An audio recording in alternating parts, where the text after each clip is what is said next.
With the WINN FM News, I am Yulana Weeks. Kyron Phillip, a Kittitian fugitive who prompted a regional manhunt, was detained in St. Marta. The Director of Public Prosecution, DPP, Mr. Adlai Smith, announced on February 24. It is believed by authorities that Mr. Kyron Phillip, also known as Tallop, fled the Federation by sea. He was at large for over 6 months, while the Royal St. Christopher and Nevis Police Force consistently issued wanted bulletins in anticipation of his arrest. There have been significant developments in the ongoing case of fugitive Kyron Phillip, who is wanted for murder in St. Kitts. Late last week, Mr. Phillip was detained in St. Martin, where he is currently the subject of police investigation. Law enforcement authorities in the Federation of St. Christopher and Nevis are actively engaging their counterparts in St. Martin to determine next steps regarding his extradition and other legal proceedings. St. Kitts and Nevis has no extradition treaty with St. Marta, but is signed on to the Mutual Assistance Agreement, a police source said. Meanwhile, in a correlated case, Crown Counsel Chantrice Dorset remains behind bars awaiting bail. Meanwhile, in a related matter, prosecutor Chantrice Dorset remains in custody while her bail application is under consideration by the High Court. Given the serious nature of the allegations surrounding these cases, my office will continue to closely monitor all developments and provide updates as necessary. Dorset faces 6 charges: accessory after the fact to murder, 3 counts of attempting to pervert the course of justice, misconduct in public office, and corruption. The charges laid against Dorset are related to the murder of Akeem Archibald, who was fatally shot with a high-powered automatic rifle on July 20, 2024. Mr. Kyron Phillip was identified as the prime suspect in the killing. The Director of Public Prosecution, Mr. Adlai Smith, shared new developments related to the tragic death of Dr. Simoneth Williams, which occurred on Friday, December 21, 2024. The medical professional's body was found lying motionless on the roadside at New Road, in the vicinity of the Robert Llewellyn Bradshaw International Airport. Authorities suspect that she was hit by a vehicle. Just over 2 months since the tragedy, Smith said the matter, including the autopsy report, is under review by an expert who is assisting with the investigation.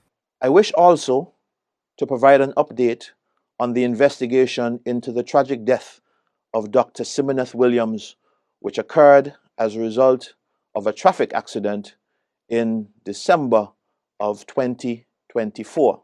The case remains under active investigation, and I have received the official autopsy report, which is now under careful review by myself and the non-resident accident reconstruction expert who was assigned to this case.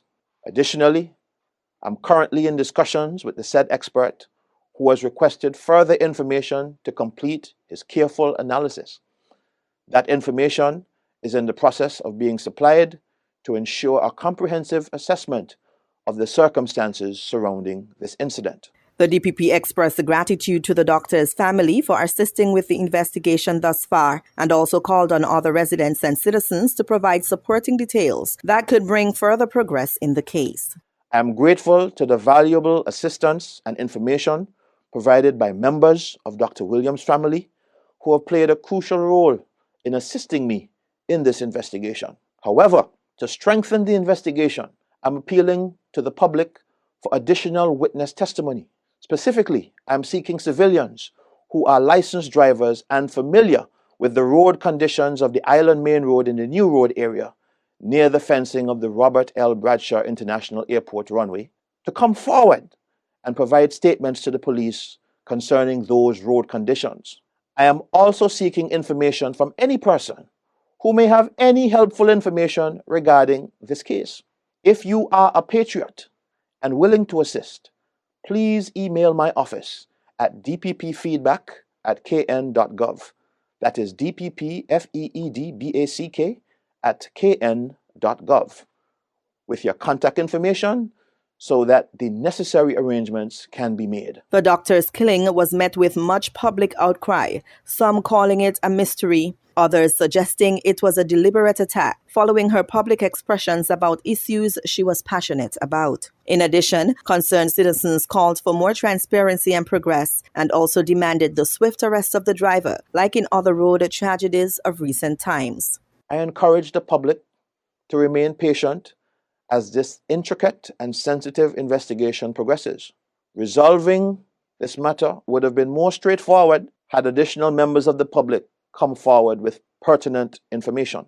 The circumstances surrounding Dr. Williams' passing necessitate a careful and comprehensive examination, and I will ensure that all available and relevant evidence is fully considered before making any determinations. As always, I remind the public of our national motto, country above self.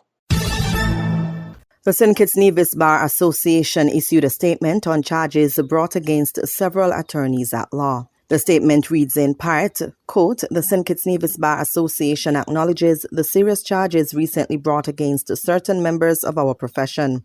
These developments have raised a public concern, both locally and regionally, and we take these matters with the utmost seriousness. While these allegations are serious, it is essential to emphasize that all individuals are presumed innocent until proven guilty in a court of law. The legal process must be allowed to unfold, and we trust that the judicial system will handle these charges with the utmost fairness and efficiency," unquote. The Bar Association implored the public to respect due process and to keep in mind that each individual is entitled to a fair trial. The statement comes on the heels of the announcement on Friday, February 21, that attorney-at-law Vaughn Henderson was arrested and charged. He faces 6 counts of money laundering and 2 counts of perverting the course of justice. On February 18, Craig Tuckett was also arrested and charged with 3 counts of perverting the course of justice. In January, Crown Counsel Chantrice Dorset was charged with 6 offenses, including perverting the course of justice. Despite being temporarily placed on hold, the tariffs proposed by U.S. President Donald Trump on goods imported into the United States from its allies could have significant implications for the Caribbean region, particularly in terms of food security. Recognizing these potential challenges, regional leaders have agreed to conduct a study to assess the impact of these tariffs, aiming to engage the U.S. administration on the consequences for small island states. The issue was a key topic at a recently concluded 48 regular heads of government meeting in Barbados. CARICOM's lead on foreign policy, Jamaica's Prime Minister Andrew Holness, sought to reassure that at present there is no immediate cause for concern. We're dealing with right now speculations as to what the tariffs could be. There have been no announcements relative to the region, the CARICOM region, specific to tariffs. What we are being is proactive and preparing the citizens of CARICOM should know that significant resources are invested in a trade negotiation mechanism, which is a standing, well-established mechanism that deals with trade issues, not just with the United States, but with all our trading partners. And what we're doing is to look at what the potential fallout could be if there is an adverse use of tariff relative to the region. Now, we also should be very much aware that as there may be changes in the future, the changes may not all be negative. They may not all be disruptive. The changes may very well present opportunities. And so equally, we're looking at what the situation could be from the positive side as well. What we don't want to happen in the region is panic. The Caribbean relies heavily on imported goods and commodities from the United States, raising concerns that policy shifts could disrupt private sector operations and related industries. A significant change in trade dynamics could have ripple effects on local businesses and consumers. Would be the declared change in U.S. trade policy. Many businesses have reached out. The private sector is indeed concerned. I believe that the posture of CARICOM is that we must be prepared. We can't approach this with any panic, and we should also accept that with these changes, the concern shouldn't only be that there would be disruption in the normal routine of trade, but that there could also be great opportunities for the region. The region has a well-established office for trade negotiations, and it has worked very well for us. And we are using the incredible resources in that office to study the challenges that could come and to provide us guidance, all the governments in the region, guidance as to how we should structure our trade policy to both mitigate any fallout, but take advantage of the opportunities. As part of broader efforts to reshape U.S. trade policy and reduce trade imbalances, the Trump administration has imposed tariffs on goods entering the country from China, Mexico, and Canada, citing issues such as illegal migration and fentanyl trafficking as contributing factors.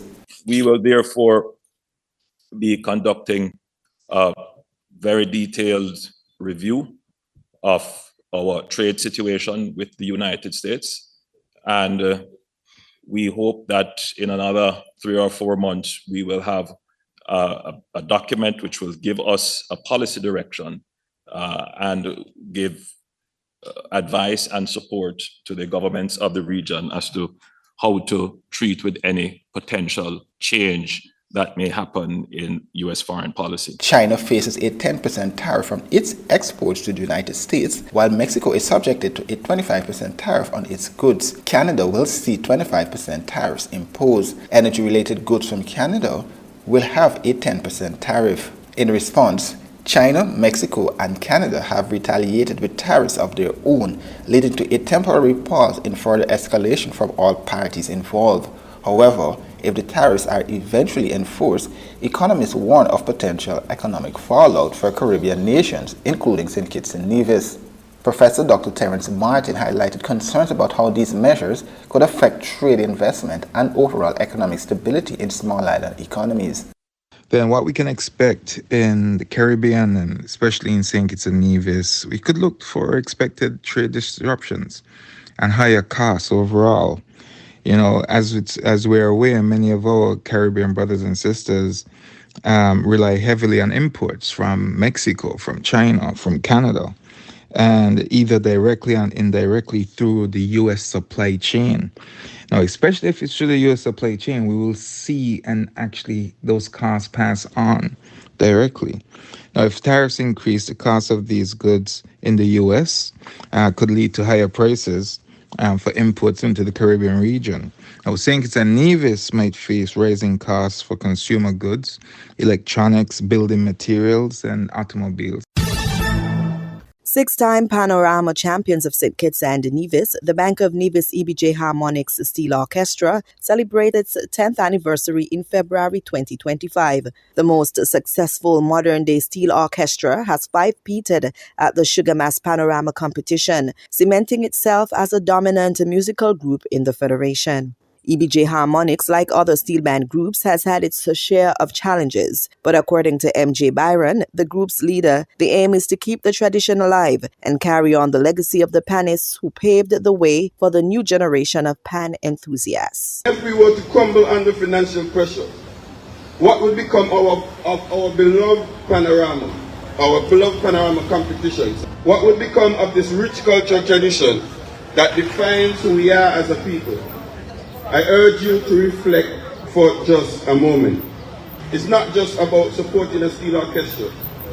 It's about preserving a legacy of T-Time, Old Butch Jones, our namesake, Melvin Melly Hewlett, and many more that have passed on, nurturing and traditioning and inspiring the next generation of pan players.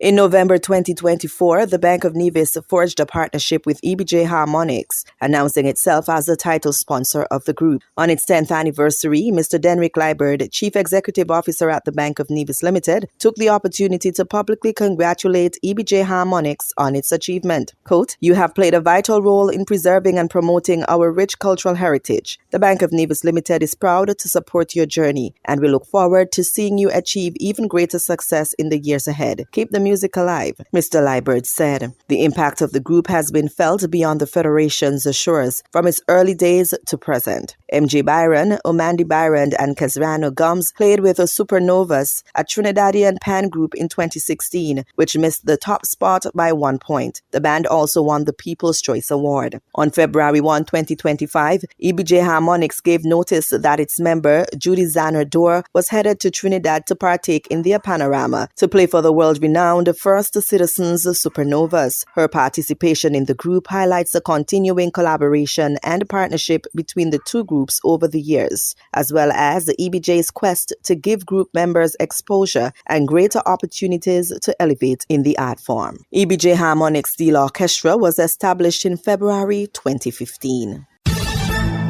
Regionally, United National Congress candidates Ernesto Keza and Clyde Elder have resigned from the Movement for Social Justice. This as MSJ political leader David Abdullah says they cannot represent one party in the election while remaining members of another. On Friday, Communication Workers Union sought to distance itself from Elder because he was announced as the UNC's candidate for La Brea. Keza will contest the Point Fortin seat for the party. In the circumstances, the resignation of Brother Keza as a member of the MSJ and as an executive officer would have to be accepted as constitutionally, and this was the reality we were faced with, he won't be able to be a candidate for another party and also hold those positions in the MSJ. We also agreed that his many important contributions to the MSJ were recognized and deeply appreciated. 2, the resignation of Brother Elder as a member of the MSJ would have to also be accepted. And both men confirmed they resigned voluntarily and stressed that there's no animosity between them and the MSJ. A Kenyan police officer deployed to Haiti to assist in combating violent gangs was killed during a confrontation with one of the gangs, according to Kenyan officials on Sunday. The incident occurred in Atibonite region, where Kenyan forces were engaged in operations to address gang violence. The Kenyan mission reported that the officers were responding to a request for assistance from residents in Ponsonde. The officer was airlifted for medical treatment but succumbed to his injuries, as stated by Godfrey Otunge, the commander of the Kenyan contingent in Haiti. Kenya has deployed hundreds of officers to support Haiti's struggling law enforcement, with an additional 200 officers arriving in February to join over 600 already present as part of a multinational force that includes personnel from Jamaica, Guatemala, and El Salvador. Internationally, fighting in Eastern Democratic Republic of Congo has killed some 7,000 people since January, according to Judith Suminwa Tuluka, the country's prime minister. She spoke at a high-level meeting of the Human Rights Council in Geneva on Monday.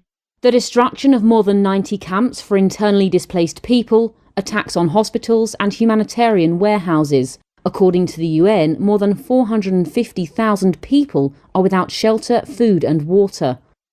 Since January, the M23 rebel group has captured swathe of eastern Congo, including the cities of Goma and Bukavu. Kinshasa accuses Rwanda of backing the rebels and seizing valuable mineral deposits. Meanwhile, Rwanda rejects allegations from Congo, the United Nations, and Western powers that it supports M23 rebels with arms and troops. The conflict over power, identity, and resources dates back to the Rwandan genocide in the 1990s. But the latest fighting and M23's advances mark a major escalation in eastern Congo. Suminwa urged the world to act and impose sanctions on Rwanda. We call on the international community to strengthen its humanitarian support, to provide resources to take care of thousands of wounded and displaced people, and to ensure that international humanitarian law is respected, as its principle is essential to save lives and ease the suffering of Congolese people. About 40,000 people have fled to Burundi in 2 weeks to escape the fighting, the UN reported on Friday. Burundi is one of the 9 countries bordering the DRC. Suminwa warned that the worsening security situation with M23 and other armed groups could spill over into neighboring countries and pose a danger to them. As Russia's war in Ukraine entered its fourth year on Monday, the Kremlin said it welcomed what it called a new U.S. approach to dialogue with Moscow. U.S. President Donald Trump has flipped the switch on Western efforts to isolate Moscow following the war, as he and his officials engage with their Russian counterparts over plans to end it. Ukraine has said it's committed to a diplomatic resolution to the war, but with Kyiv and Europe shut out of those talks, Washington seems inclined to grant Russia a number of concessions that may be hard for Ukraine to swallow. U.S. Defense Secretary Pete Hegseth has told NATO allies it was unrealistic for Ukraine to join the military alliance if it wants to settle with Russia. Moscow has demanded NATO scrap its 2008 promise to one day give Kyiv membership.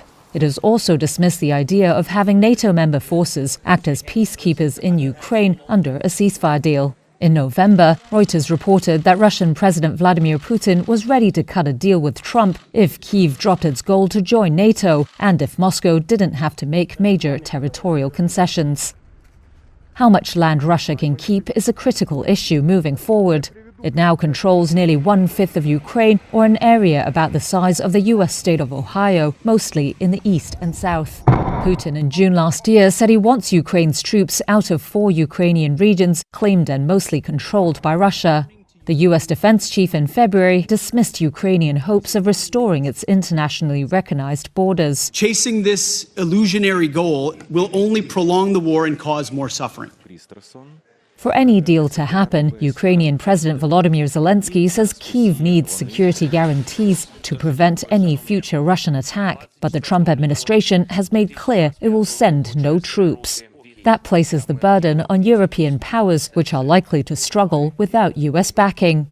Britain and France are firming up ideas with allies for military guarantees for Ukraine, according to Western officials. The two leaders will seek to persuade Trump to provide US assurances after any ceasefire deal. Ukraine does have one thing to offer the US, its mineral wealth, including lithium, which is key to making electric vehicle batteries. Zelensky rejected an initial deal to give Washington 50% of Ukraine's critical minerals, saying it offered no security guarantees. But with little leverage on hand, Ukraine is set to sign a minerals deal soon. Reuters also reported that US negotiators had raised the possibility of cutting Ukraine's access to Elon Musk's Starlink satellite internet system, which has played a vital role in Kyiv's military operations. Musk has denied this. On Monday, Zelensky's deputy posted on X saying Ukrainian and US teams are in the final stages of negotiations regarding the minerals agreement, adding that Ukraine hopes to sign the deal in Washington with officials there, quote, to showcase our commitment for decades to come.